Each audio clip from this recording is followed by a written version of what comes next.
Alright, we find ourselves in the losers bracket, everybody. The final 4 teams that made it to the offline events, all of the players, with one exception that we're going to talk about in just a moment, are currently in France, in Paris. And we already had 2 matches in the winner bracket, 2 best of 3s, which also means we're done with the best of 3s now. All best of 5s from here on out until we're hitting the grand final, which is a best of 7. So our first map for the best of 5 in the losers bracket is Cursed Hollow. Now obviously in the losers bracket that means you lose here, you're out. You have no chance of winning the tournament anymore, you're gone. And there's a lot on the line here, especially I want to say for the Hardos, because Hardos are a little bit in a weird spot. Also, now that I'm just talking about the Hardos and about Chili Mountain, I'm realizing that the teams are mixed up on their sides, which is actually a bit of a faux pas from the admins that I didn't expect here. That's normally something that the admins don't screw up, because there's definitely very specific rules on how this usually works, and apparently they screwed something up. But again, we are going to fix that, so guys, don't worry about it. I'm going to put that in properly and adjust it. Apparently they're testing me here. What I wanted to say though was that we have currently all of those guys at the offline event. I talked in the previous series already how there was already a lot of banter going on. The players obviously are thoroughly enjoying that they are able to just meet up at an event again and just like, you know, have a little bit of interaction and communication here. So there's that. We have a couple of changes just in general. I mean, Smexy is now, for example, playing for Chili Mountain for the event here. We have on the other side currently Chris, who's not at the event. Chris is the only one that didn't make it to the event from all of the players that were supposed to go there. To my knowledge, I'm still not 100% certain what exactly the reason is. Either he had a positive corona test, but even that is a little bit like, I don't think so.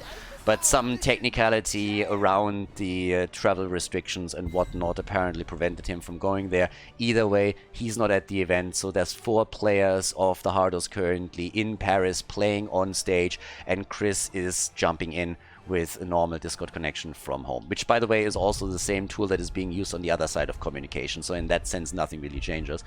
But the Hardos, they got their ass kicked a little bit in the winner bracket, and it was honestly a bit surprising. The Donuts are of course a tough opponent to face off against, but I did not expect how just one-sided some of these maps were. So for the Hardos, this is a little bit of, I mean, it's a moment of truth, honestly. What happened in the last series? Did the Donuts just step it up that well and just counter them so perfectly? Or do the Hardos have some problems here that are going to be revealed in this series? Because when you go into this match between Chili Mountain and the Hardos, given the season and the performance that we've seen from all these teams, the Hardos are the clear favorite. But Chili Mountain, if they turn it around now and win this one, then they advance and the Hardos are out of the tournament, losing both their matches. So going to be a bit tricky. Cursed Hollow, as I mentioned, is our first map. We already had the Vikings earlier played by the Hardos. That didn't work out at all, by the way. So I'm not sure if the Vikings are even being banned here. Everybody was super happy when they saw the Vikings, myself included, and Hazo playing it, but yeah, it seems like they are not afraid at all of it. So we have an opening for the red team with Diablo and Blaze and some nice stuns at the front line already, and Cassia who can stack them. Should have a lot of space to stack here. The ban on Medivh is, by the way, still true. That's something that they already banned out, Chili Mountain, in their first series. And here's Leo. Okay, so we got Leo in. A couple of globals got banned out as well. Falstad and Brightwing both. And, well, with Junkrat as an early pick. And now Garrosh. There's a lot of displacement that we have. A couple of slows coming in too. Yasuo and Lucio is not only incredibly strong, but he's also super annoying with the hero. And for game number 1 in the best of 5, we now have Chili Mountain getting their setup together. The last 2 picks for them. What's Mexi going to play on the support side? Stukov and Gia with Zeratul. Neat. That leaves us with Nick, the only one that still has to pick. And yeah. I mean, I hope that no matter how this series ends, it's going to be a little bit closer than the last winner bracket semifinal that we saw, because that was rough. There's a lot of money on the line too, keep that in mind. There's 11,000 euros in total, to my knowledge, in the prize pool right now. So it's a fair amount of pizza money that we're talking about here. Last pick for map number 1, it's Nick, and we have Maiev. Maiev gets taken, and with that we're ready for the game. Swapping heroes around a little bit, and let's go. Cursed Hollow, map number 1, the best of 5 series between Chili Mountain and the Hardos. Azerite for Chili Mountain plays Cassia in game number 1 of the best of 5 series. Smexy is on Stukov. We have Mako on Blaze, on the side lane. Gia with Zeratul, he's going to be the one trying to dive for Junkrat and some others to get those quick and easy kills. With Backhold on Diablo, building the front line. Already we got the Greater Cleave as the level 1 talent. We have the Soul Shield in for Dibbles and the new habits. As on the right side, the Hardos with Hazu on Junkrat, Bad Benny on Garrosh, Nick on Maiev, Chris on Leoric, and Yazu is playing Lucio. Consume Vitality is in. Obviously, fantastic map. Always has been. Cursed Hollow. A lot of fun. And we get a more or less obligatory brawl in the middle. At least a little bit of brawling. There's the flip. There's the stun. Marker is getting tethered. Tries to get out. Eats a lot of damage. That's a lot of displacement. I mean, oh boy. Everything just hit. The tether on Maiev. First it was Garrosh. And then on top of that we saw Junkrat with the mine. So the party is definitely on with this one. Zeratul is now taken towards the top lane again. And it is party time. Yeah. The Hardos have to prove something after the last series they played. There is no denying it. When we look towards Chili Mountain, you can always argue that the map win they had in their best of 3 series with 30k was not really because they played well, but more so because 30k inted, and to an extent I guess that would be right. But again, that situation was created because they won a team fight and an objective. So the matches were kind of close at times, but the Hardos, they had huge trouble against the Donuts.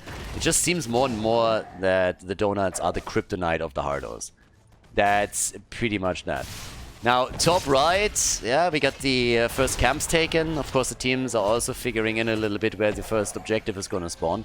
At the bottom of the map is where we're having the first tribute spawning up. Bosses are spawning at the 5-minute mark, so those are going to play a role there too. And it's time to go for the bruiser camps. Stacks are slowly coming together, first of all for Cassia, but of course new habits are also being pursued by our boy Blaze, who wants to have the unstoppable frame so that they can use them properly. Level 4 talents are soon kicking in. Azerite, the tether, they want the kill. Stukov with a bit of cover with the lurking arm. And by now we got the paralyzing rage. Okay, so a little bit more of a utility setup for Leoric. Not going into the Neil Peasants to have the wave clear, but instead going for more of a slow that he can also utilize then in those fights, and that will help heroes like Junkrat and Maiev to shine even further. So a very different approach for them, but a nice one. Talking about Maiev, Nick is already moving in with one tether after another. Good for him too. So doing his best right now. And Maiev can wreck this lineup. It's a little bit of a battle of the melee assassins too, because we have Zeratul on one side, and then when you're looking over to Maiev, there of course can be a ton of follow-up, but it's definitely going to be a super interesting battle that the two of them are going to fight out. Now, Hazu is going for the Siege Giants here, wants to set this up. The objective, as already highlighted, is spawning at the bottom of the map, so the Siege Giants are going to have yeah, not really the biggest impact. Those guys at the top, bit of a different story. They could have a lot more impact topside, and well, they keep Leo already at the top, so that's kind of nice. But this might be a problem, because Marke, even with the jet propulsion, all that he does do is lock himself into place, and that's a kill. First blood for the Hardos. They get the kill, nicely done, and that gives them the superior position at the tribute, of course, as well. So yeah, good opening for them. An early level 7 is definitely going to be the reward next to the obvious experience gain and the dominance on the map that they have for the time being. The drain momentum is in, 1 versus 1 situation. And Chris is really giving Gia a run for his money. I mean, damn son, that is trouble. Stukov is now down too.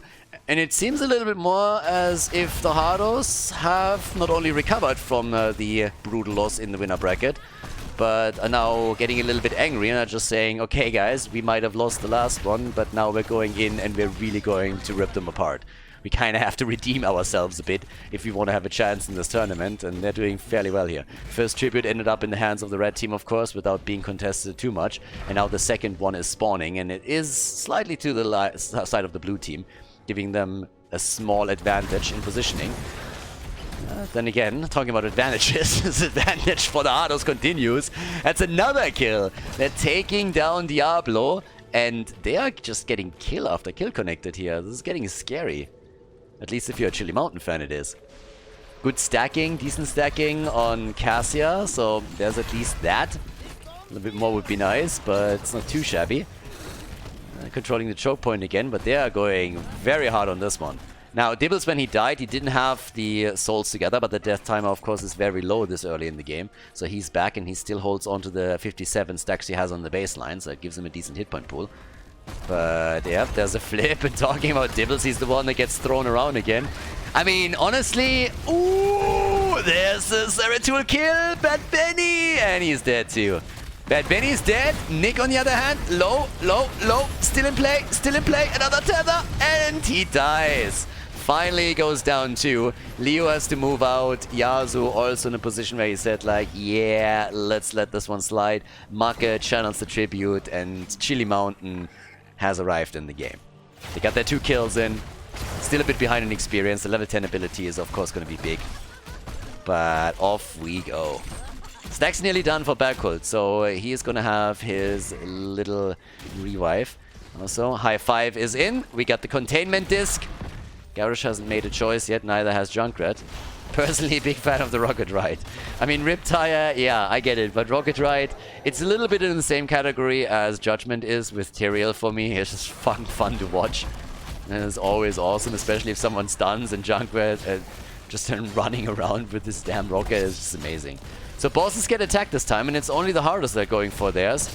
And if they successfully lock this one in, this is going to be interesting. Same lineup, by the way, in Talents for Chili Mountain that we already saw in one of their previous games. So they're going straight for this Void Slash style again, with Void Prison on level 10. Blaze is going for this, guys. This isn't working out timing-wise. Leo is first of all sniffing this out already, and the boss at the top is taken. They have not enough time to lock this one in. But the red team lets it go. Instead, they're controlling the point, and they're saying, we're going to take the tribute for free. They don't want to run into trouble here. They know that, of course, with Void Prison plus APOC, you have a really nice wombo combo that you can set up in a choke point if you land a decent VP against 3-4 people. And they don't want to give the opportunity to Chili Mountain. So instead, they are settling for the free channel on the tribute, and that locks an advantage in for them. Talking about locking things in, we still don't have an ult for Garrosh. So Decimate might see that, but they're going through the bot lane right now. And we keep our eye on Zeratul for sure, because Gia is now going to try and set something up for Diablo. And I mean, if you're talking about technically what we could see, Void Prison into Apocalypse into Lurking Arm with all the damage is nasty. And they are going for a nasty kill against Smexy, who just doesn't stand a chance. That Entomb was too good. The containment disc, oh, they're fully isolating this. 1 down, 2 down. They're going for another kill. Berkult, and he's dead too. Berkult down. That's 3 kills as they defend against the boss. Blue team going for it again. Check this one out. Smexy's the first one to fall. It was an easy kill against Stukov. Then they follow it up with a quick one on Cassia. And of course, Dibbles doesn't stand a chance either. So that's 3 kills in total. Nicely done. And they have a chance of cursing the opponent. With a talent advantage to boot, this is nasty. 7 kills to 2. Great start for the Hardos. Very, very good start. Talent advantage. Tribute up for grabs. Top fort, bottom fort have both fallen. Those siege giants are still doing some work, by the way. So they doing their thing. And yep, this is looking pretty good for the red team. Especially since they have the pressure with the siege giants at the bottom already established. That 4 doesn't stand a chance. And now that they have the curse against Chili Mountain, they can rotate onto the lanes a little bit. Try and get more structures destroyed. And also take the experience of the minions. So yep, that's a big one. But either way, now we got the Lurking Arm with the Virulent Reaction, level 13 on both sides. Jet propulsion out, containment disc. Nick didn't connect it. Leo is at the top and taking that lead. They're pushing this out. 2 forts down. Bot lane, someone has to deal with it. It's Cassia that moves in. And that, of course, also ensures that in the mid lane there's going to be less and less defenders. Everybody has to take care of those side lanes. That exposes the fort and they take it down. No more fountains in this area. At the outer level, Chris. Ah, nice move by Smexy. That is going to lead to a kill on Leo. Yeah, they're getting him. He nearly got Gia. But again, this is a kill. So really, really nice lockdown by the Smex Master with his Virulent Reaction here. So job well done. Drain build, by the way, on level 13 with the Unyielding Despair that's now in. And he gets defensive measures after Decimate. They're setting up some traps up at the top, just baiting them out. They have taken vision, so now if Zeratul moves in and tries to claim this, then he might just die. And yeah, that's how you get an easy kill. The containment disc against Blaze might even empower them to do more than that. Chris, he misses. It was close, it was really close. Timing didn't 100% work out for him, or he would have most likely gone for Blaze. But of course the bunker is also still up, so that's one thing where he can escape. But as it stands, we have 8 kills to 3, and level 16 is nearly ready. Also, bosses, yeah, 1 minute on the top boss, so the bottom one would be at 1:30 roughly. The drain continues, and it is, yeah, one-way street Heroes of the Storm right now. The Hardos are in full control of this one. Yeah, nice, nice. Look at that combo. Forcing the bunker. Where's the APOC when you need it? There it is. Zeratul is dead though, and the combo didn't work. Combo didn't work. No VP release. But the follow-up is still there, and that is a Garrosh kill. 4 versus 4 now. Yeah, this one didn't work out, but the pressure is still there, and there's another double setup with the Entomb. Diablo down. 10 kills to 6, and still that talent advantage for the Hardos, and it just can't get away. There's always a Junkrat mine somewhere, a Tether, or a Garrosh just running in. So now we're looking at only 2 defenders with Stukov and Cassia. That should be the end of the keep. Zeratul is back in another 3. Maybe they can stop it somehow, but they're attacking the keep in the mid lane already, and the catapult is of course there on top of it too. But as the minions are all getting destroyed, they're just rushing away. The next tribute is spawning as well. So you can easily lock that one in and get yourself at least even with the opponent's team. And on top of that, Chili Mountain finally has a level 16. I mean, the last 2-3 minutes for them were just attempting to equalize the situation a bit in terms of experience and talents. And they've done that now. So boss at the top is not getting attacked yet. Blue team is a little bit faster. That might just help them. Yeah. Blaze has shown topside, so this is literally just 3 heroes taking it, with Bergkult anchoring the entire play. And there we go. That is the end of the boss at the bot lane, so we're going to see a push for the keep. Then again, Siege Giants are now in, so that helps with the defense. And up at the top, boss is getting attacked as well. Yeah, so that's the next one right here. Alright, so far so good. So, what else? Yeah, what can they actually do now? Because we have still a big lead in experience, but there's no threat anymore of a talent advantage on the other side. But everybody would love to go for the keep, and the boss has already passed the Siege Giants at the bottom of the map, so those are not going to play a role anymore. Maybe to just like block the minion waves, but it also means that if they're taken down, there's a double catapult that is moving in eventually, which could also be a problem. So that bot lane is not as safe as a lot of people might think. And here at the top, we have one boss, and we have the catapult coming in. Tribute is of course now up too. Fight is being set up again. And with the bunker already being used, that's one cooldown that got burned. But that bot lane, yeah, the entire wall is down. And this is potentially trouble. Topside, on the other hand, is a very similar situation, and the blue team is now flanking around in an attempt to get this. They got the tribute, so they are again in the lead. 2 against 1.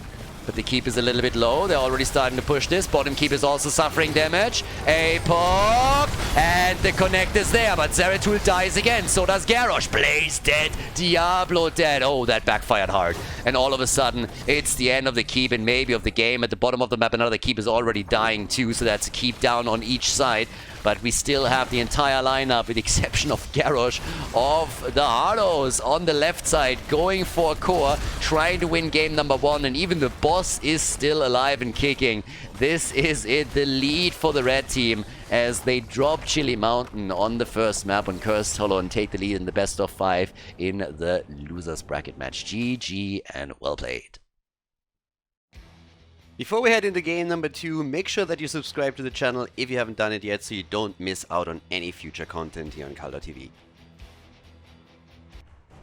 The Hardos in the lead against Chili Mountain. The 1-0 in the best of 5. Again, we left best of 3 land behind us. Only best of 5s from here on out until we're hitting the grand final for the best of 7. And here we go. Alterac Pass is kicking in, and it is obviously the map choice of Chili Mountain. So many times throughout the regular season we had Alterac Pass picked by them. and we'll see if they can make it work, because that was a very convincing victory for the Hardos. It was really well rounded, nice attacks, good aggression, and just controlling the map pretty much from start to finish. So it was a very, very good setup that they had there. Yeah, and we need to see a bit of what exactly they can do on map number 2 now. This is the map choice of Chili Mountain, so they hope to bring it back here and tie the series before we have the 2-0 lead for the Hardos. Pretty difficult to come back from being 2 maps down, simply because your opponent, you pretty much need to go for a reverse sweep, right? So Falsa gets banned. I'm not surprised by this. First of all, Maka loves to play as Falsa, that's the first one. And second of all, this is a big map where Falsa can really help a lot. So yeah. Just having the global in general is already amazing there, so we'll see what they can do.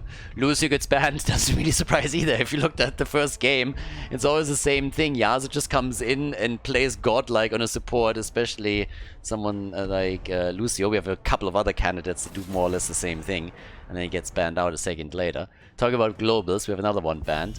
Brightwing gets eliminated, and Chili Mountain. They were not only annoyed with Lucio, they were also kind of pissed about Junkrat. And just said, you know what? Not happening. Yeah, not gonna be a thing. So Junkrat is out, and that changes the entire pace, for sure. Yeah, still, big map. I mean, you could go for Dehaka if you really wanted to play a global. There's still a few options that you have, if globals is something that you want to focus on. I mean, Slug fan over here. Don't think that we're necessarily gonna see that Abathar, but I wouldn't object. Yeah, by now we got Maiev in. First pick this time.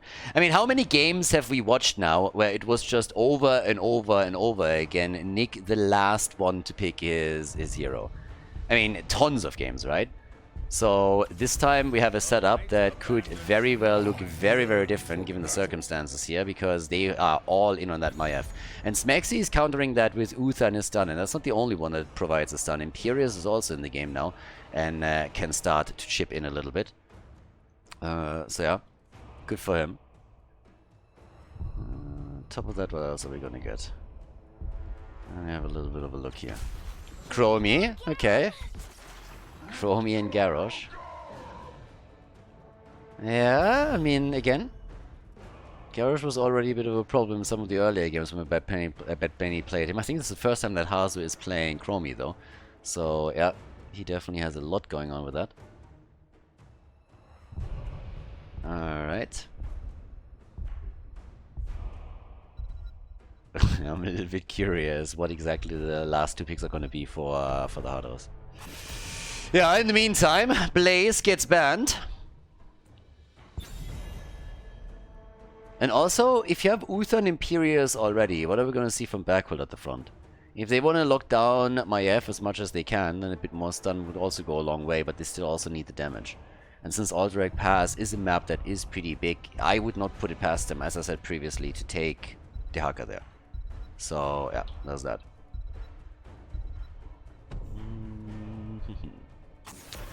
Alright, Anubara, yeah. Same thought process pretty much. Just saying like, you know what, yeah, more stuns for you, not a good idea. So one of the best engaged tanks that we currently have if you want to play an aggressive match and composition, Anubara, let's just get him out for now. Also denies, of course, the Cocoon, which is also kind of important. But I'm still curious if you're going to see a Dehaka or what Maka is going to play. Those are the 2 things that are going to be interesting. I mean, Bakul could also play... oh, ooh, a Market Tracer and a double support. Actually, not even necessarily. Smexy and Berghult on the support, so it probably is going to be a switch over to Uther for Berghult. That leaves us with Gia, so a double support with a Tracer behind it. I was kind of hoping at some point that we might see eventually a Stitches. I'm a bit surprised that throughout the entire tournament we haven't seen, or well, the finals we haven't seen a Stitches yet, considering how often we saw that in the previous play days. Alright, Chris on Chen and Yasu on Malfurion. Okay. On top of that, Gia, what are we going to get? Last but not least, what's it going to be? Map number 2, everybody, Alterac Pass. We have Chili Mountain going up against the Hardos with the red team in the lead. And the last pick for Chili Mountain in their attempt to tie the series here is... Varian. Alright. Varian is in. Let's go, everybody. A very nice last pick with a Stukov follow-up and some action from Marcus Tracers. Game on. Game number 2, we are on Alterac, and it's party time, Chili Mountain. They're looking at Mark and they're saying, boss, you gotta bring the damage in. He's playing Tracer, we have Smexy on Stukov. I kind of expected the switch with Uther. Gia is now the one playing him, whereas Backhult is playing Varian. So we have really a strong front line here. Uther sometimes even being played in the past, of course, as a main tank, but right now we have him on the side with Azerite on Imperius and Backhult on Varian. So there's a triple front line that you're looking at. With Stukov, I mean, technically he's melee too, of course, went into the reactive Ballistospores on level 1. Chromie played by Hazu, but Benny on Garrosh. We got Nick on Maiev, Chris on Chen, and Yazu is playing Malfurion. This could be a fun one, everybody. This could be a real fun one. Nick's Maiev has been strong in the previous game. Now another opportunity for him to shine, and the teams are aggressive right from the beginning. Not that easy peasy, let's see what happens, opening into an Alterac pass. Instead, we have a quick kill against Uther. So that's already the first one down. Nicely done. That was a pretty decent job here. They isolated Uther, the old boy, and took him down. Maiev once again playing also a crucial role in all of this. And they have a lot of really annoying heroes. I mean, Chromie has so much space to work with, considering that the front line, you have to dodge out on Garrosh, who's going to try and flip you into the back. You have Chen, Fat Illidan, who just jumps in your face 6 days to Sunday. And on top of that, it's Maiev, who is just looking for a tether after another. So that is a really, really annoying setup to go up against. Now, as the camps are spawning on the map, this is obviously the usual setup where we are going to have one camp after another just popping up here, as you can already see. But, yep, definitely an interesting one. Alright, Chris at the bottom of the map needs to be a little bit careful too, cautious. Varian, once that he hits level 4, is of course going to unleash his power spike with the taunt that he's going to bring to the table. And then we're going to go for the old school setup. You got Varian with the taunt, you got the follow-up from Stukov with the lurking arm, and the additional 2 stuns that are stacked from Imperius and Uther are going to help to lock the target down even further for everybody to dish out some damage, and for, well, Tracer most likely to try and finish things off. So there's that. The 4 talents are already kicking in. Obviously the team's super diligent around the camps, as mentioned. Yeah, really important here. And they're trying to do their thing. But in the meantime, at the bottom of the map, alright, we get Chris already sitting tight. There's the taunt now taken. On top of that, we also got the Indomitable. I mean, mandatory either way, but if you're going up against this particular lineup without it, you're just completely lost. So there's just no chance. And in the meantime, the push through the top. I mean, everybody's just looking for kills, right? They're just looking for opportunities to take someone down here. And that's exactly what's currently happening. So, yeah, bottom of the map. Chen is sitting tight. Azerite is here too. And it's time to party. The objective is up. Normally we're not seeing the prisoner camps attack before level 7. That's at least the rule of thumb. But we'll see if that's also true for this game here, or if they are going to be more aggressive around it. Everybody focusing on the wave clear a little bit. I mean, you got Maiev, you got Chen, of course, on the one hand. Not really all that much on the other side. Imperia is probably bringing in quite a bit, but that's about it. We'll see what else they can do here. Yeah, a little setup against Marke. Trying to get a lead on the prisoner camp. Level 7 talents aren't ready for either one of the team yet, which means that both of them will have their offlaners making the rotation to try and get the lead in on all of this. But that hasn't happened yet. So, up at the top, there's the next attack. Bad Benny in trouble. Bad Benny down. That's the kill. 1 kill, 4 kill. Level 7. Soon TM for 2 of them. Same time, top side. Gia with the stun. Level 7 is ready for both teams in just another moment. Nobody going for the objective yet, but the mid lane has already seen some pressure. And one of the reasons is that they didn't go for their camp, and that's always a bit of a problem.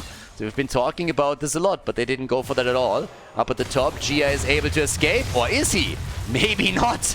Maybe not. They try to zone him out, but they can't. They got close though, they got really, really close. Not close enough on the other hand. So, yeah, with this, they're starting to go straight back down. An attempt to maybe get a little bit more... They're finally taking the camp, by the way. Maybe getting a little bit more done around the objective now, as we're heading for the middle. Leading experience for just now on the blue team side. He's already moving in, but Benny, careful as well. They dive in again, they go for backward, they lock him down. Good so far, that's a kill, 100%. Varian down, easy peasy. You shouldn't taunt people all the time. If you taunt people all the time, you know, at some point they just get pissed. And they're gonna punish you. That's just what happens, I don't know what to tell you. Azerite gets attacked as well. They're trying to get the kill here. Maybe not. Getting close. They actually save him, but instead it is Chromie that falls. Nice. Nicely done. Alright, good stuff. Yeah, but they're going for their next attack as we speak. And what can they do here? I mean, not that much for now. 3 kills to 3, so it's still fairly even with what we're seeing.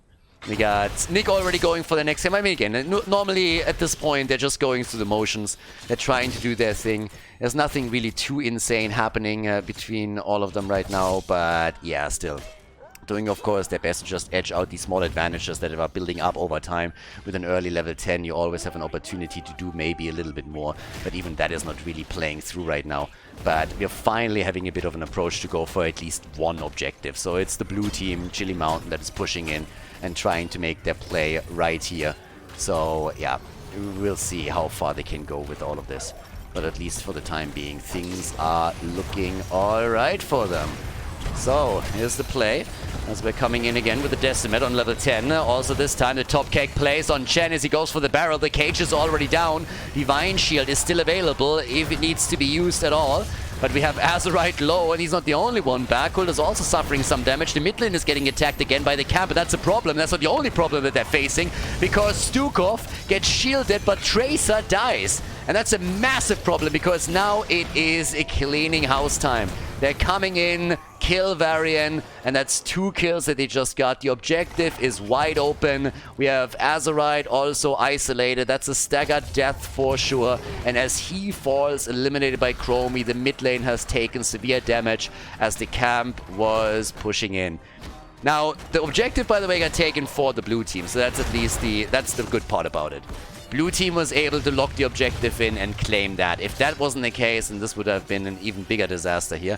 But obviously, losing several heroes in the process as you're trying to back out is shutting down most of the aggression that you are setting up or attempting to set up with the cavalry.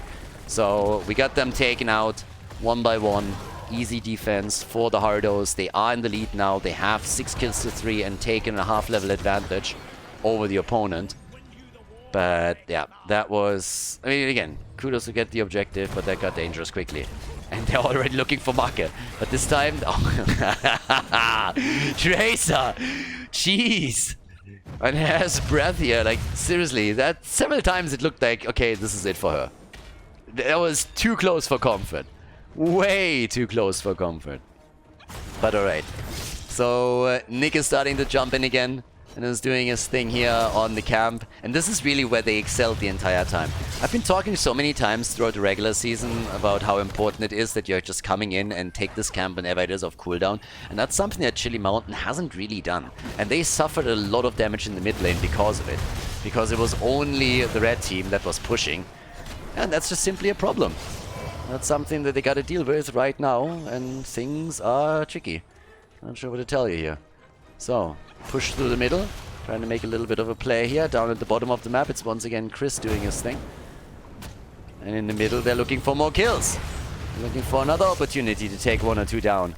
6 kills to 3, level 13 talents in their hands. The advantage is something that the Hardos have been playing around in the first game already quite nicely. And they do it again, taking down the fort and establishing a small lead in the mid lane. And of course, a structural advantage. So yeah, job well done. What else can they do here?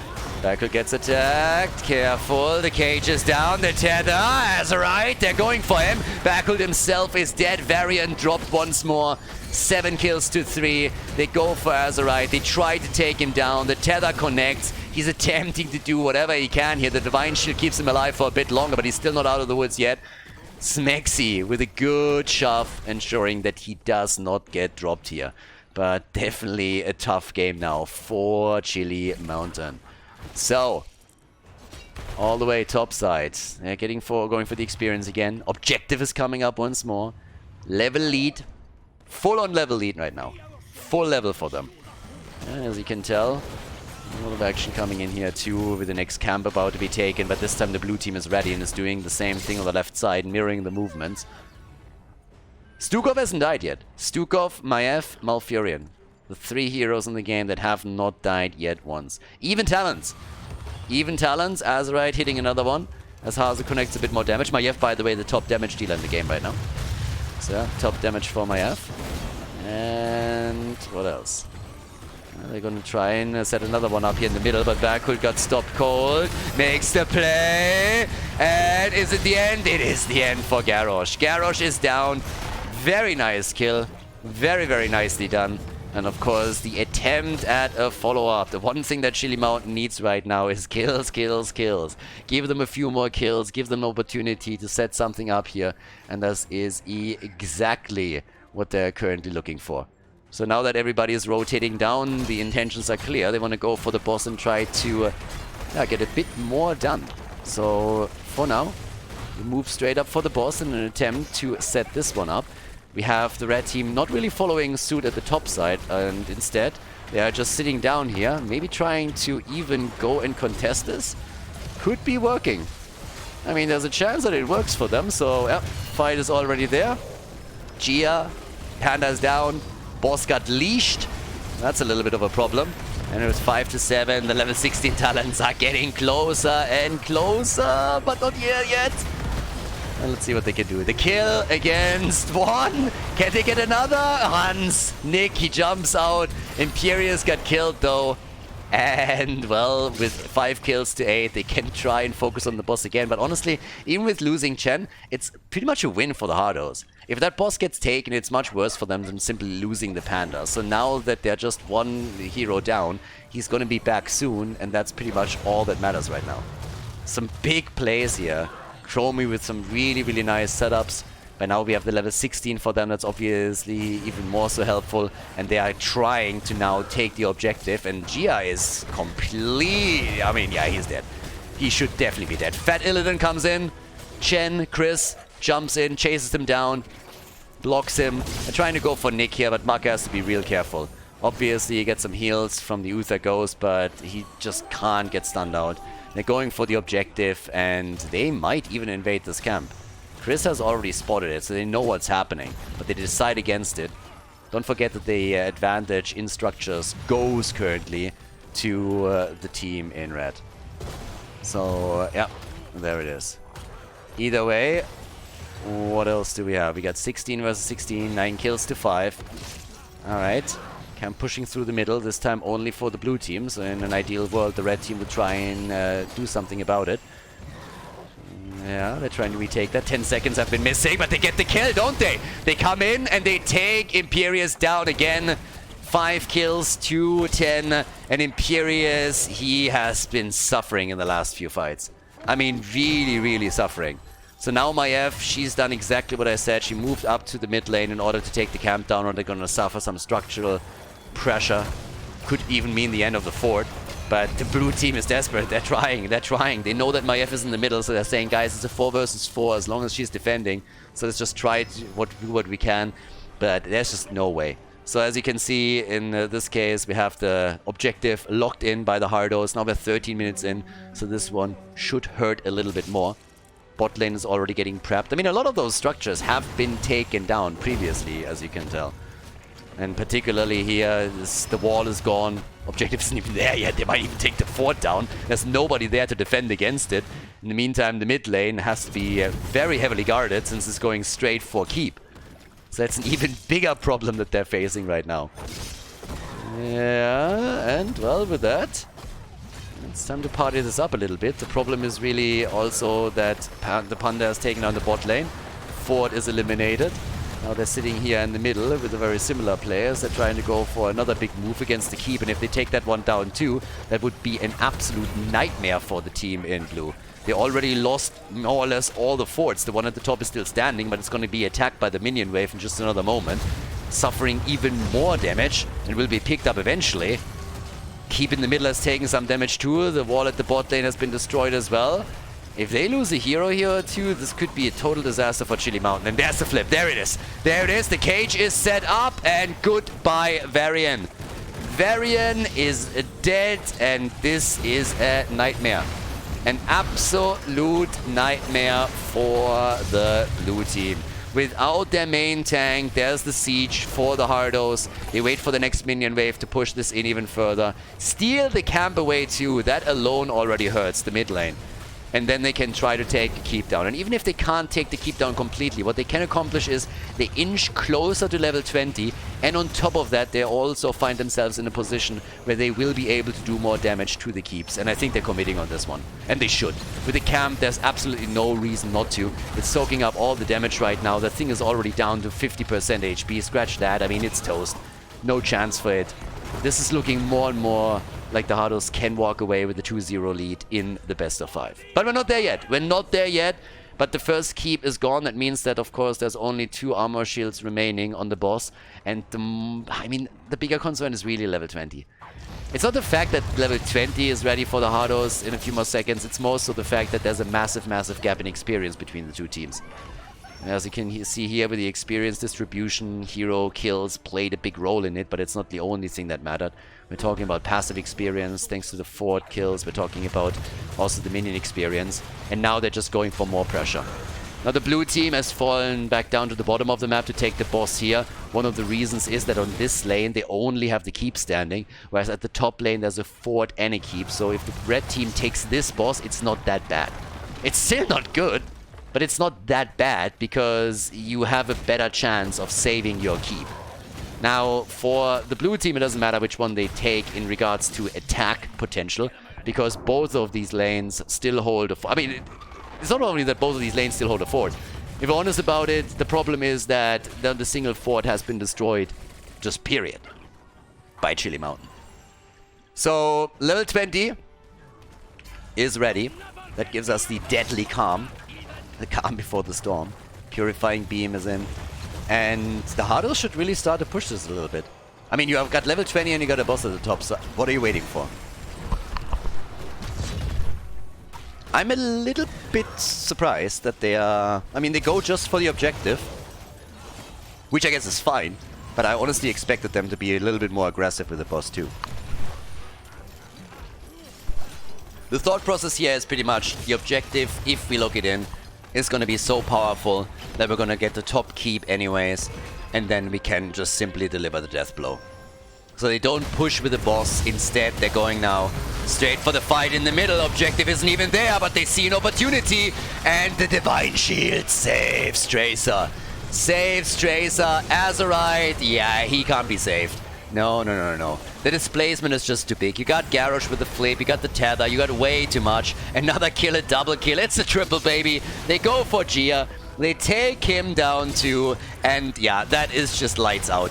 Even without the objective, this is an easy win for them. 15 kills to 5. Fantastic second game by the Hardos once again. They make it happen, and they take a very solid 2-0 lead over the opponent's team. Nicely done here. 66,000 damage by Maiev alone. Absolutely incredible. Chromie with 58k. And that's a big lead in the best of 5 for the Hardos.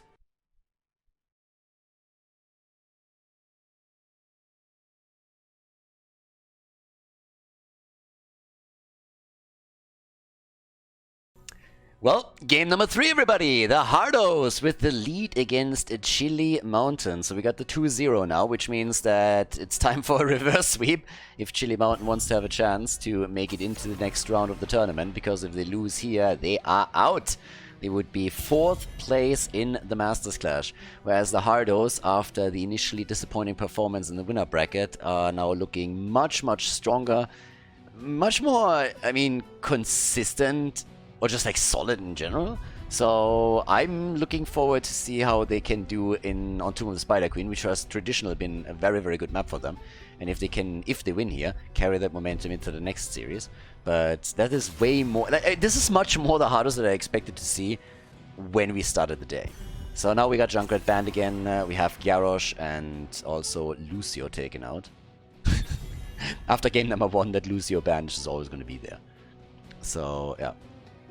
But let's have a bit of a look. What exactly are we going to get from especially Chili Mountain? Because they are the ones, the pressure's on them, right? They need to win 3 games in a row. They decided that they want to go for the first pick, so they gave up map choice, which resulted in Tomb of the Spider Queen being picked. But the big question is still, what exactly can Chili Mountain do now? Are they coming out with some kind of strategy that is a little bit more of a niche thing? We've seen, obviously, Make in particular playing a lot of Mephisto in situations like this, but they also have other heroes that he can play here. But Mephisto has been something that he played not only on Infernal Shrines, but we have seen him on Tomb of the Spider Queen with the same pick too. That might be something that is interesting to them now. Because they are in a lot of trouble now. They nearly won in the winner bracket. It was close. It was close because 30k made a couple of mistakes that got exploited. And now we got Stukov as an early pick. And for Tomb of the Spider Queen, this always changes the meta a little bit. I mean, you want to have the wave clear here. The Vala choice, for example, earlier, if you remember, that was pretty neat too. The solo boss attempt and the chaos that ensued afterwards. There's a lot of cool stuff that can happen here, for sure. We're most likely gonna have Chris at the bot lane, but ooh, Tychus! Very early Tychus and Malfurion in rotation for them. If it comes to a boss fight, that's gonna help them. It's good for the defense. I mean, Tychus is honestly, if you're going for Odin, which you pretty much always will, he can really push with Web Weavers very easily, give some cover, has also an easier time, of course, defending against any push that you can see there. And, well, let's go. Yrel and Cassia. Okay. Alright, the Space Goat is in. A little bit of displacement. Can already push and bully people around. It's nice also for the bot lane. Very safe. Especially after you get your level 7. But even before that, you normally make it out of gank situations unless they really want you. And send half the team your way. The van's kicking in. I'm still looking towards the... I'm interested what the tanks are going to be. At some point I would love to see a Stitches play. Stukov doesn't synergize that well with him, though. If anything, it's Malfurion that looks better with him. But I don't think if you're necessarily going for Stitches in this particular setup. There's also other tanks out there that are just still way better. And there's the Medivh ban. The Mephisto ban. So, yeah, again, I talked about Mephisto already earlier, and I told you guys that it is a hero that Mark has been playing quite a bit, and, I mean, the Hardos just simply look at this like, you know what, Khaldor, you're right. You're actually right. And that's exactly what's happening here. And Medivh gets banned too. No surprises, honestly. I mean, if you ban one, the Mephisto ban makes perfect sense. It's the one hero that gets banned very regularly against Chili Mountain whenever they are in a pinch in particular. So that doesn't come as a shock, especially in Tomb of the Spider Queen. If this was Infernal Shrines, they would have done the same thing at this point in the game. Benny! Look at him! He goes for Varian again, and we got Imperius at the front. So that's a lot. I mean, there's taunts, stun, follow up with the roots. Good setup. Good stuff. I like it. And Medivh gets also eliminated. Yeah, this is tough. This is tough for Chili Mountain, I'm not gonna lie. What is Maki gonna play? What is Gia gonna play? They need to win this. If they lose here, this is an 0-3. Anubarak and Falstad. Finally, Maki gets to play as Falstad. Not a big map, but still one where you can make some plays. You can cocoon into a gust, isolate the target, and then try and take it down. Stukov can drop the lurking arm on it too. It's gonna be rough. If the connect comes with Varian, it's gonna be rough. So, Nick, last one. Kerrigan is something he played a lot on Tomb of the Spider Queen. If they want to go full aggression, they can do exactly that. Look, even more CC, but they go for Maiev again. 3rd time's the charm. You already had 2 wins in, so why would you change? You have Maiev, let's go for it. Tomb of the Spider Queen, everybody. It's the 3rd map in the best of 5 series. The Hardos have the 2-0 lead, so if Chili Mountain doesn't turn it around here, they're out of the tournament. They take 4th place. We'll find out now on map number 3 if they can lock in a victory. The heat is on. Game number 3, Chili Mountain against the Hardos. On the left side, Make on the birdie, playing Falstad in game number 3 of the best of 5. We got Smexy on Stukov, Backhold on Yrel, Azerite is playing Cassia, and Gia on Anubarak. On the right side of the map, on the other hand, we currently have Bad Benny on Varian.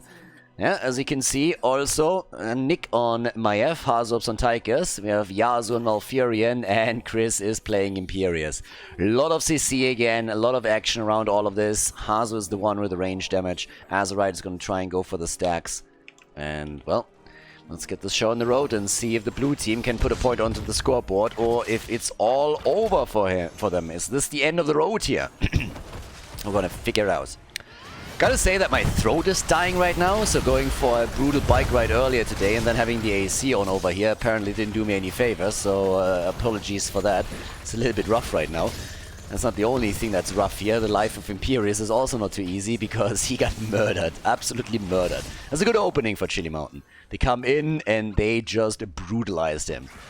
Poor Imperius just popped his head out, and then a second later he was toast. There's a little bit more poking going on, not only against Falstad, but also Nick is taking some damage. But yep, let's see if they can maybe follow up on that kill and finally build up the momentum that Chili Mountain so desperately needs in order to lock in a victory here. This has been, as mentioned before, traditionally a very, very good map for the Hardos. But can they do it again? That's the question. Bottom of the map already. Chris, backhold, okay.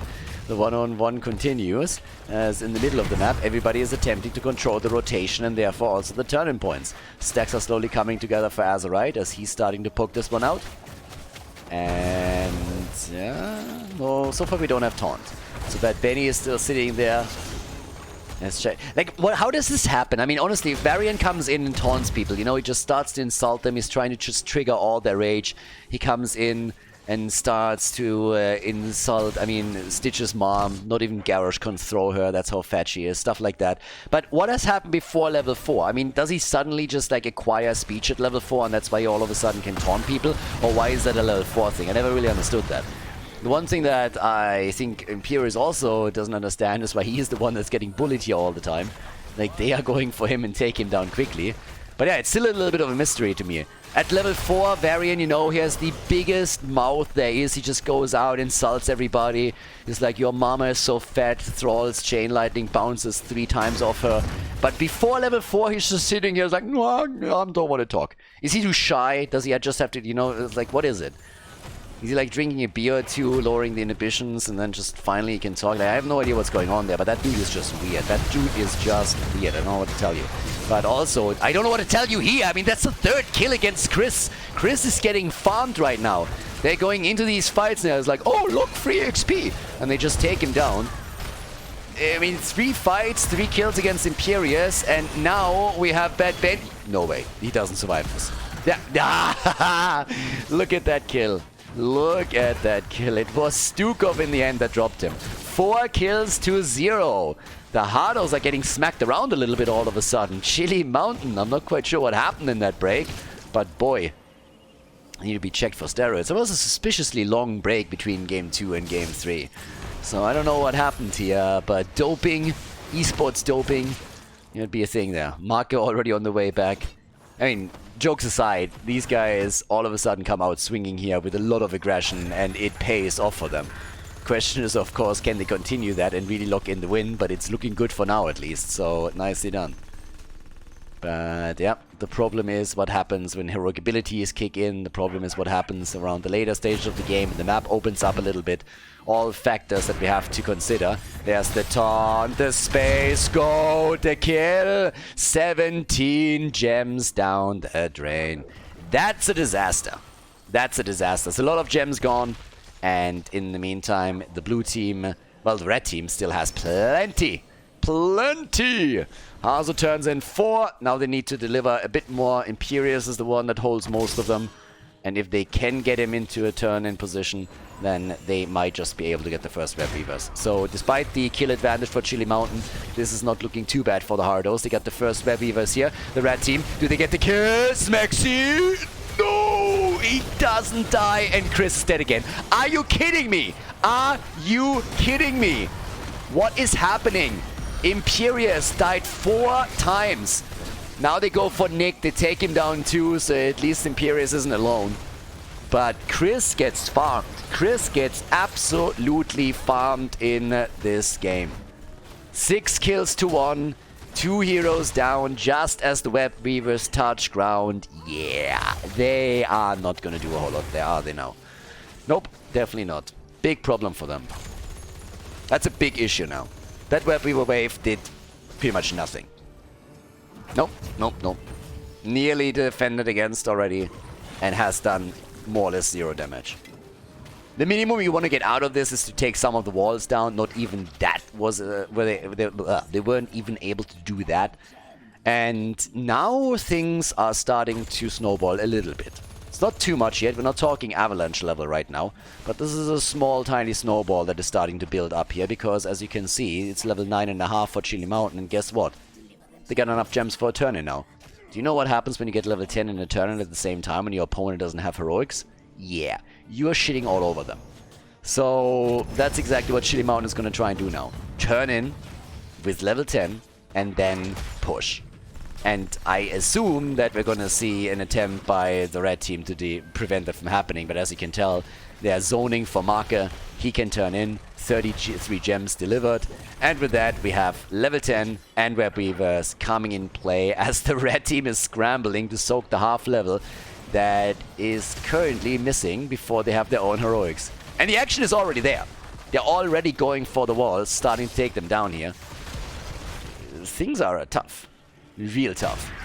Yeah, Web Weavers are touching ground, and now good luck with this. But there's level 10. The timing wasn't really perfect for Chili Mountain, so at least we have a level 10 defense ready.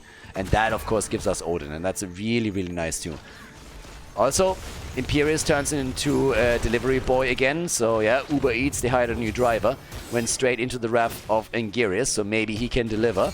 And what's happening? Chris is not at the event. Again, I already explained this earlier, but he's the only one that for some reason wasn't able to go there. Some technicalities apparently that prevented him from traveling.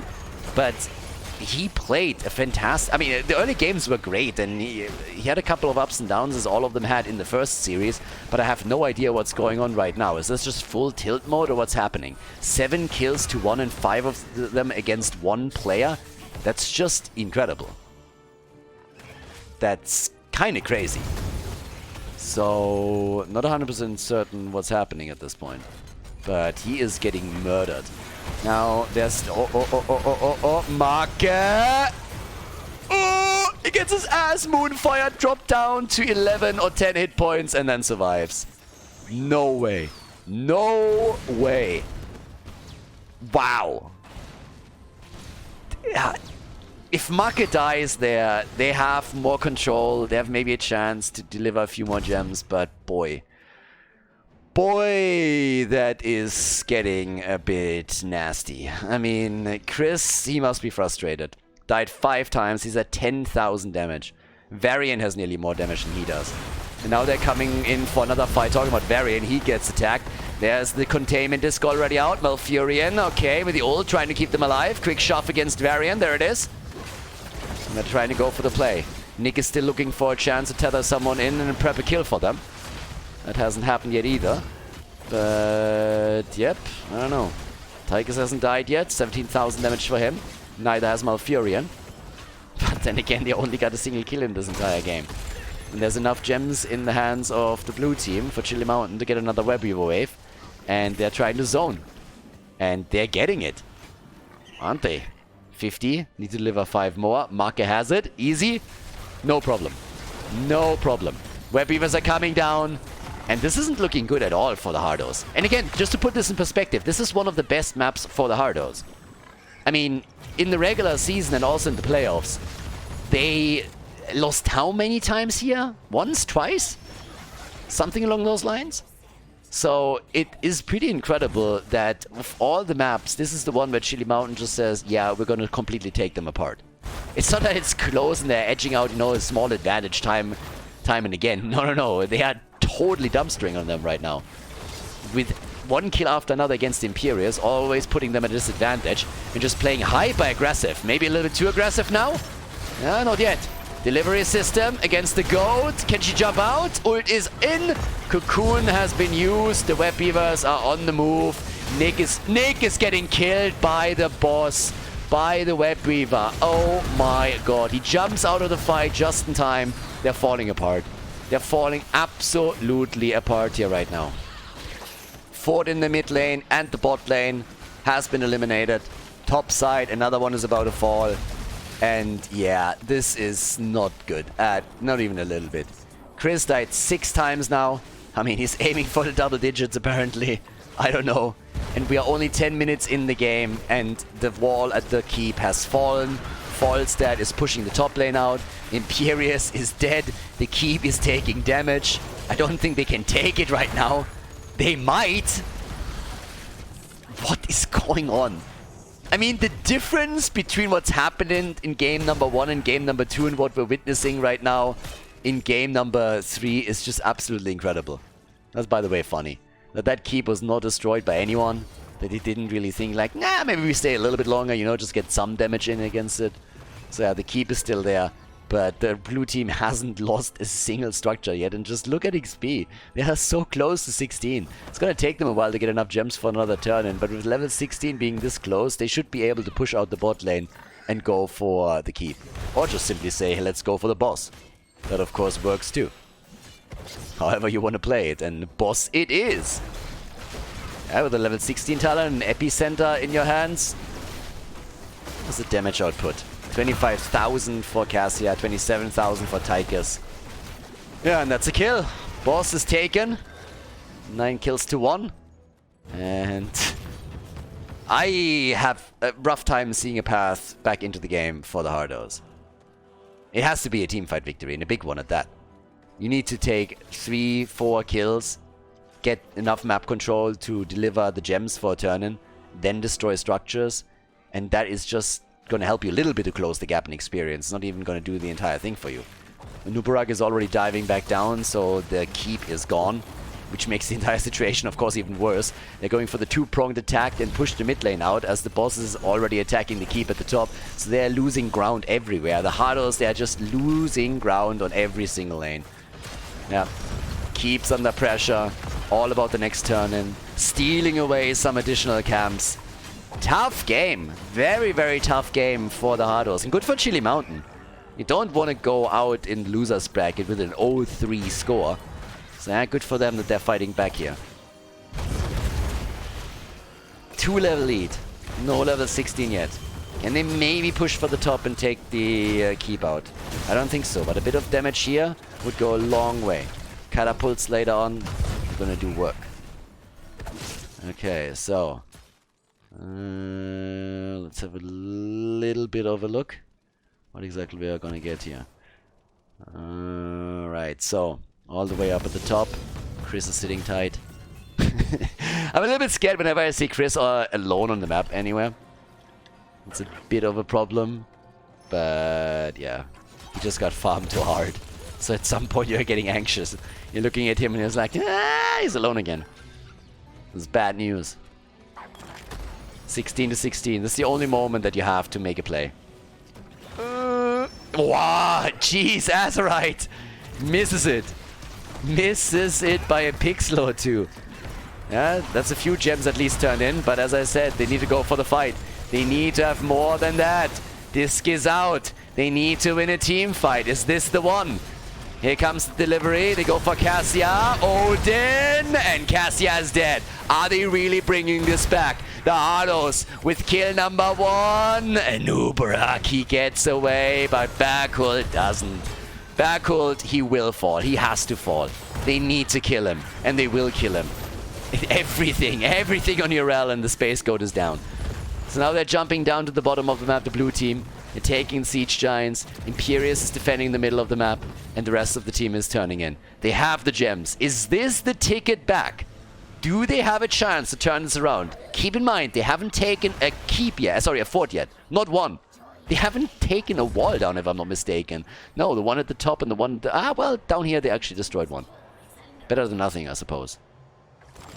But they need to do structural damage, and I just don't see it. The only lane that is pushed out is the top lane. Guys, look at the minimap. The mid lane and the bot lane, they're not going to do anything with the Web Weavers there. At least not anytime soon. So now that Cassia is back, they have at least Urel out of the game for another 10 seconds, but they need to take some forts down. Even if it's just to buy yourself a little bit of time, to create some breathing room for yourself. And that's tough, given the situation that they're in. Mid lane at least is finally arriving at the fort, so that's decent. Okay, the disconnects. Putting a Nubarak out a little bit. They need to do some work. Imperius is doing the same thing at the bottom of the map, but it's a 5 versus 5 again. The Space Goat is back to business. They need to do damage. But the Web Weavers, they're down again. They closed the gap in experience a little bit, but is that really what's going to win you the game? You're still a level behind, and once level 20 hits, you are in deep shit. So, not even the bottom fort gets taken down. They're committing in the middle. They have to commit to something, and that's the only chance they have, I suppose. So they take one fort down. One. Bottom is... It's low. I mean, it's really low. But it's not enough. They have another turn-in, though. I mean, technically, they have nearly 2 turn-ins. If they get a turn-in now, and then are able to get a few more gems, they might have a chance to, honestly, get a 3rd turn-in after this. If they don't lose any heroes, of course. But there's level 20, and they're forcing the fight. They're forcing the fight, they're trying to gust, and they're going for it. Malfurion is in trouble, and Malfurion dies. Good isolation, risky play. Marker goes deep. There's a kill, there's a double, it's a triple, baby. They get all 3 of them, and that is likely gonna be game. Big, big plays. The gust is there, and that helps them to kill Malfurion, and they follow up with even more kills shortly after. Nicely done. Good job. And now, of course, the core is wide open. They completely ignore the Web Weavers that are on the map. A defense at this point for the Hardos would be insane, but I don't think it's even possible. I mean, it's literally a 5 versus 2. How are you going to set that up? Nick is trying to do what he can, but the shields are already down and everybody is dead for at least another 20 seconds. It's literally impossible to make this happen. Good for Chili Mountain. They win a map. And they take the victory on Tomb of the Spider Queen. Congratulations. So now maybe a chance for Chili Mountain to push this into the final map. But let's head first of all into game number 4.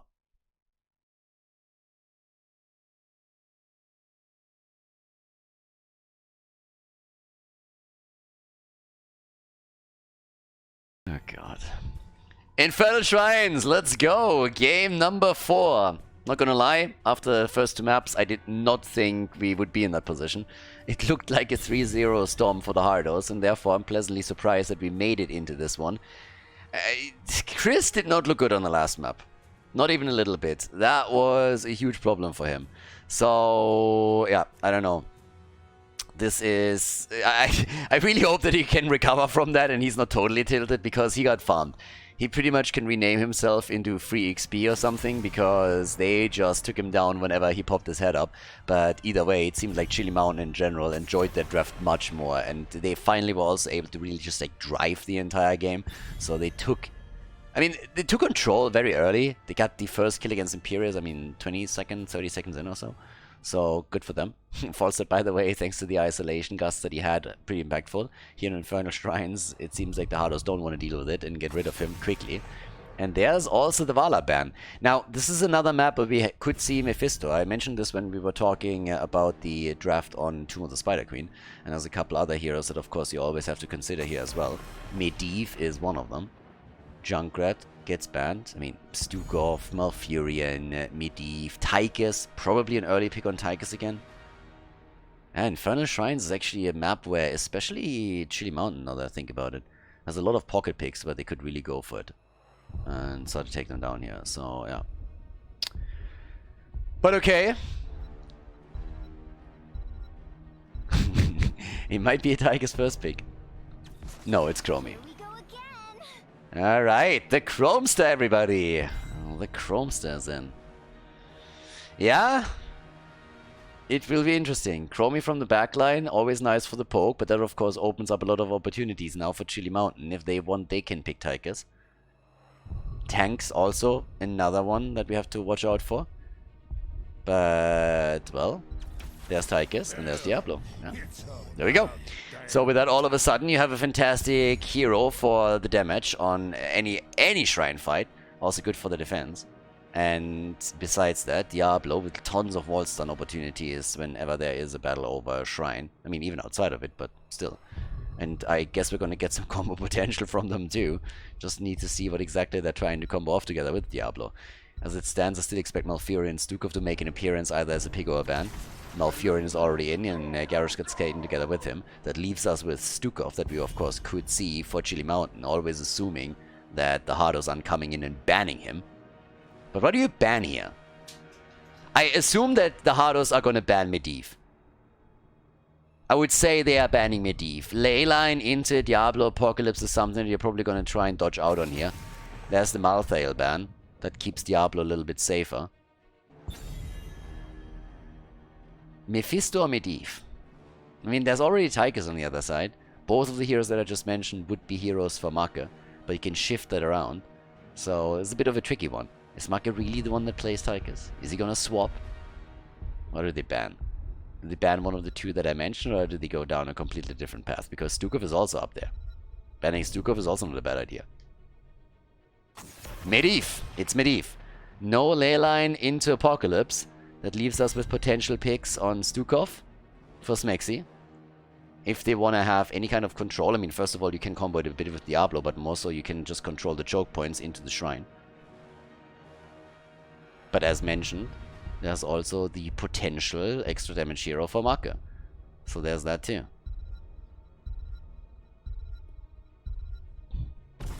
Brightwing and Leo. The janitor is in the house. Okay. Janitor is in the house. Nice. That's alright. Chris and Nick on the other hand. What is Chris gonna take? That's a big one. What is Chris gonna take?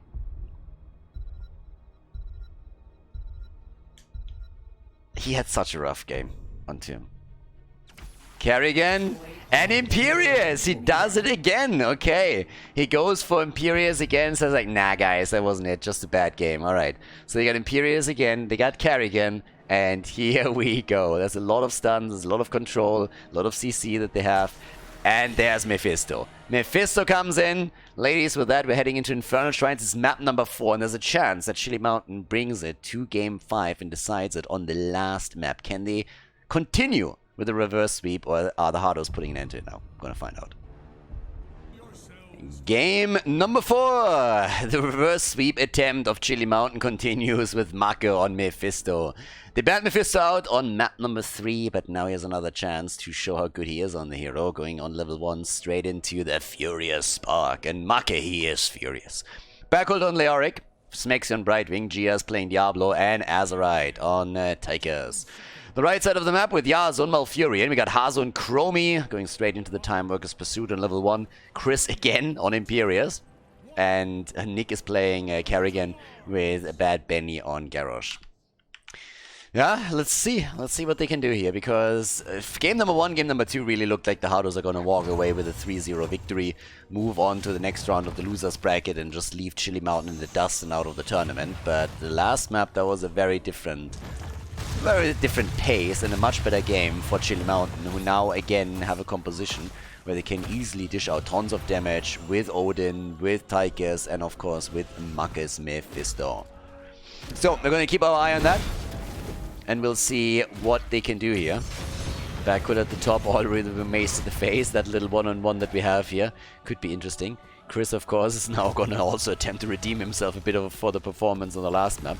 Again, a lot of instances, definitely got a little bit unlucky there too, but still, the ganks were a problem, and maybe this time we can play around this a little bit better. We also have, at least for now, also with this Chromie, having a lot of damage potential, if there is a lockdown. I mean, if there is anything happening along the lines of a good route, or maybe Nick comes in and sets up a combo with Kerrigan, if Hazu times his cooldowns properly, he gets some enormous damage out on a single target, and that can help them with the quick kills there too. But yeah, we got the camps obviously now up on the map, so it's time for the teams to try and get something done there. Get 1, 2, and then fight for number 3 at the bottom of the map. It's at least the traditional setup that we're seeing.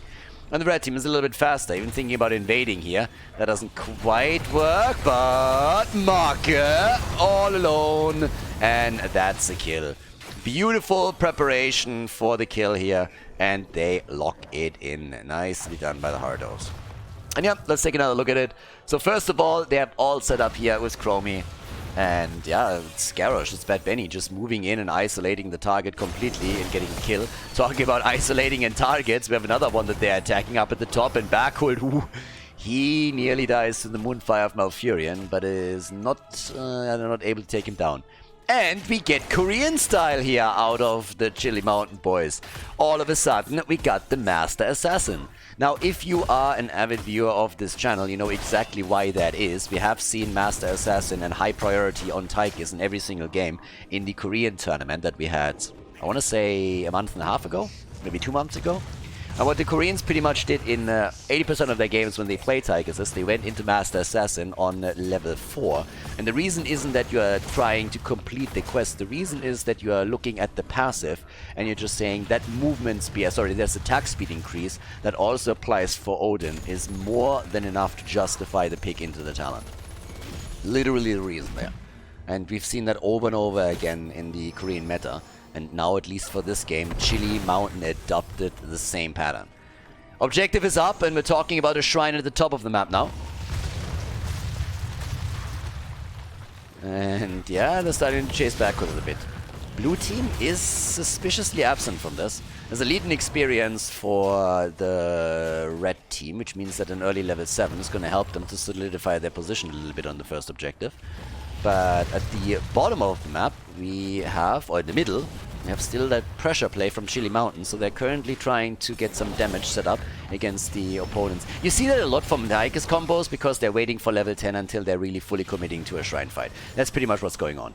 So they're doing a bit of poking around this now. They have 17 to 12, but they were trying to get something done in the middle first.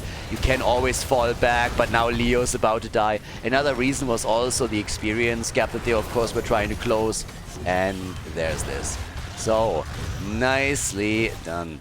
There's our first kill. Or, sorry, the first kill against Leo, second kill for them in general. We got the Frost Storm now in the static barrier. But the objective is going to end up in the hands of the Hardos. But again, for the blue team, it's not really a big problem to let this one go. For the next one, once they have level 10, they are going to be willing to commit with Odin to it. So they're going to see what they're going to do there.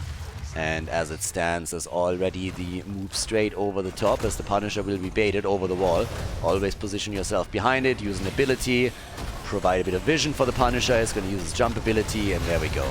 So they have Kerrigan at the bottom of the map, and Brightwing is mirroring her moves to soak up the experience, but at the top side with the wall destroyed and the Frozen Punisher doing some solid work, they're going for another kill, and they want Leo again, and they get him again. Leo came back, Backhull is activating his trait value once more.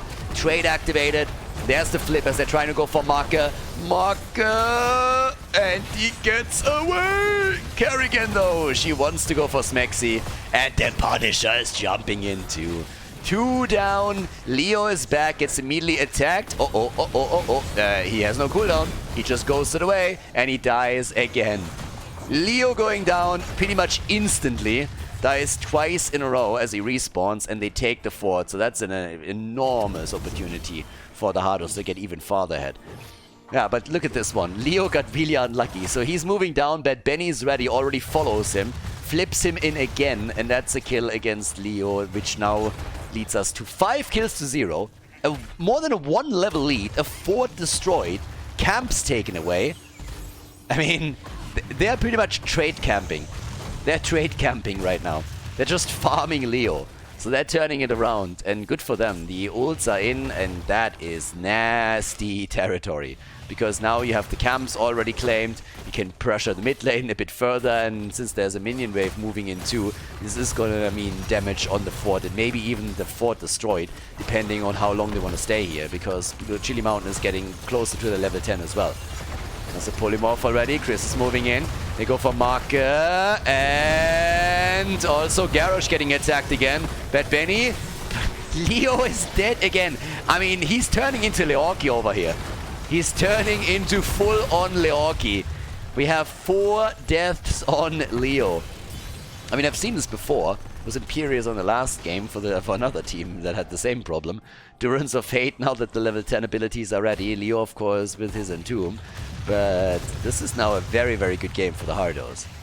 So this is more of what we expect, more of what we saw in game number 1 and game number 2. But then again, the blue team bringing it back with a quick kill against Garrigan. Nick goes down, Bad Benny's also in trouble, and so is Malfurion, and he will die. Fully surrounded by opponents, no chance, gets turned into a little piggy by Pridewing, and that's the end of it. So 2 kills for Chili Mountain, well done, and that brings them back at least a bit. They're still a level behind. But this is exactly the kind of moves that you need to make if you want to bring it back. And of course it also helps Tigers a little bit to stack his level 4. Do we really expect him to complete this? Probably not. If it ever comes to that, that would be pretty cool. Yep. 1 fort down, fort in the middle, very low. So structurally speaking, it's a massive advantage for the Hardos still. Especially since this one is nearly being destroyed now. And yeah, they barely save it, but let's face facts. If at any point the red team moves into the mid lane just a little bit and wants this one, they're gonna get it. Chromie alone can start to poke it down very, very quickly, and there's plenty of others that could deliver the final blow here without a problem in the world. So now level 13 talents are in, and of course that's the talent advantage. The shrine is active. Even worse for Chili Mountain. As the shrine is active, half a level is still missing for them to get their next talent. And Leoric, Backhold, he dies again. Leoki. I Leoric, I die, I Leoric again. That's pretty much the call here. And he's not the only one that gets absolutely abused in these fights. 7 kills to 2, level 13 talents. Give them a big advantage. It's also a shrine in the mid lane, which means that once they have the Punisher here, not only will the mid fort fall, very likely the keep itself is going to be attacked. So, yeah. Leo is going into the Spectral Leech. Top lane is also getting defended. This is tough now. It's 13 versus 13, but we have Mortar Punishers. And this should... I mean, again, it is going to be a fort. The bigger question is what else are they going to do? Because, yeah, okay, they're starting to fall back into the mid lane after they push out the top side and allowed their Shaman camp to go a little bit deeper. But the plan has to be to take the wall and, if possible, damage the keep itself. That just has to be the plan here. And they're already going for it. But Imperius is staying at the top. So they start to take the wall down. That one has no chance. And the keep, they're getting a bit lower, but of course the defense is there. We're not even 10 minutes into the game. So 2 forts are down, and we have the keep attacked, the wall destroyed, and it's only 10 minutes in. So camps are now stolen away on top of that too, and that of course increases the lead and the experience for the Hardos even further, as they're poking the bot lane a bit more.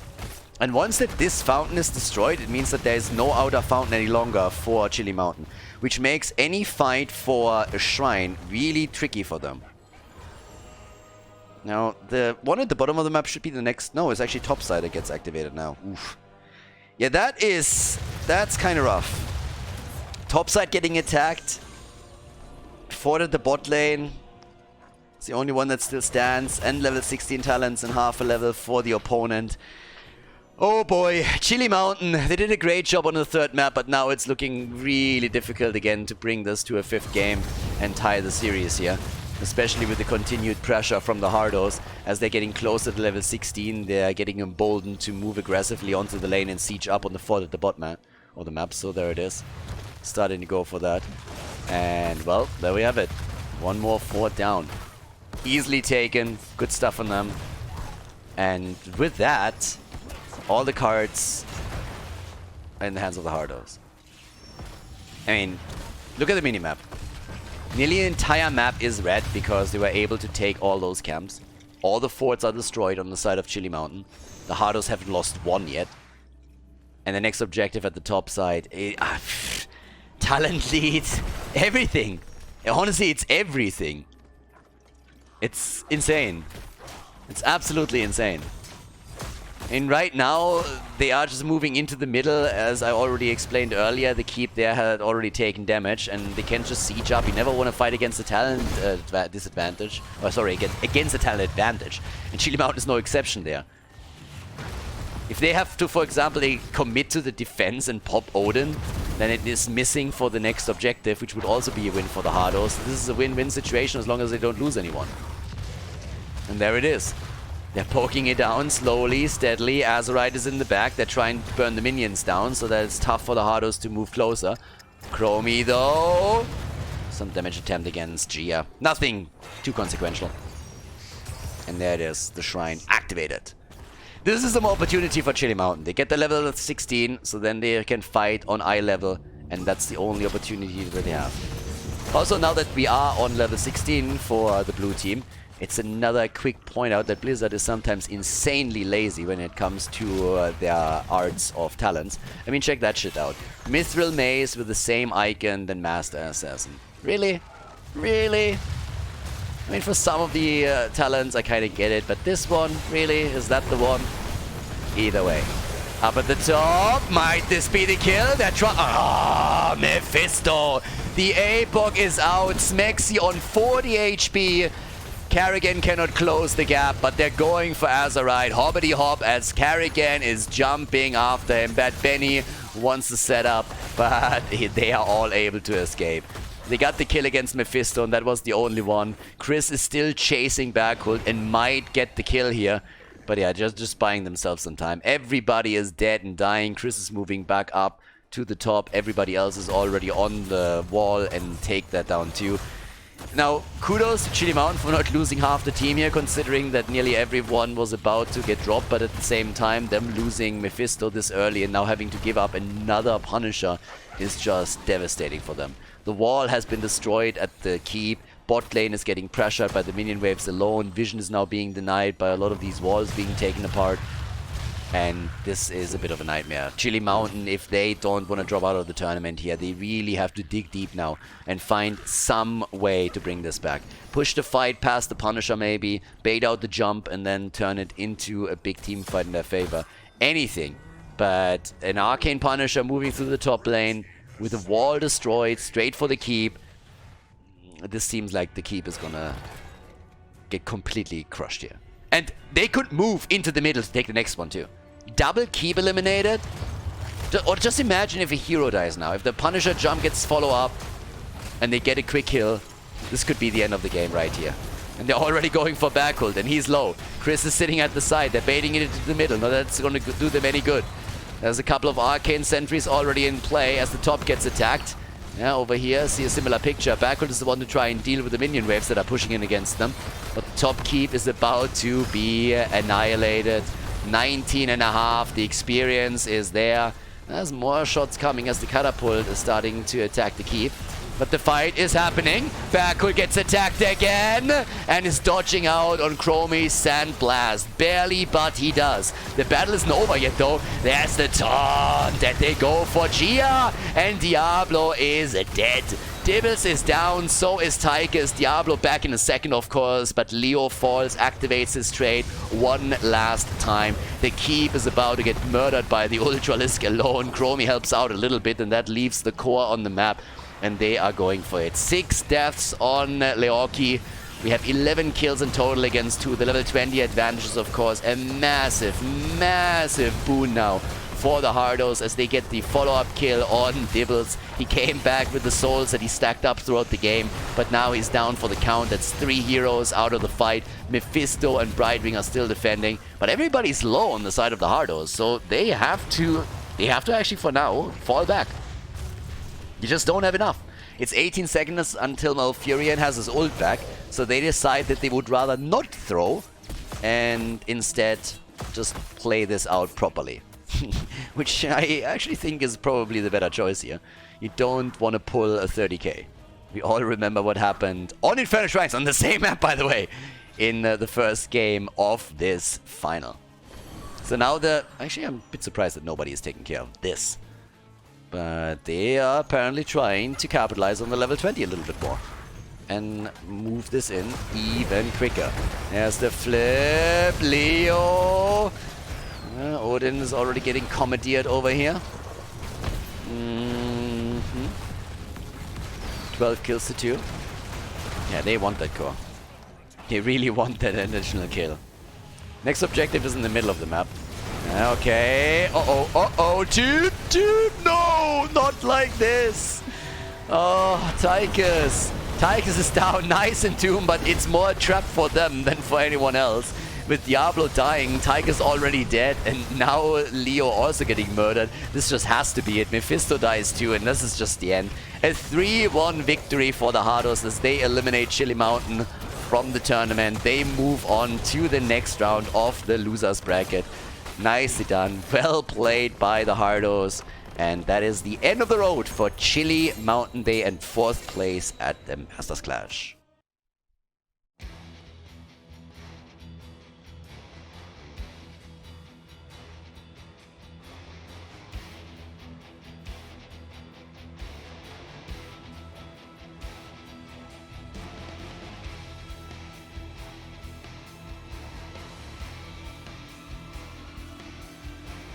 Thank you everybody for watching the video today. I hope that you enjoyed the show and the commentary.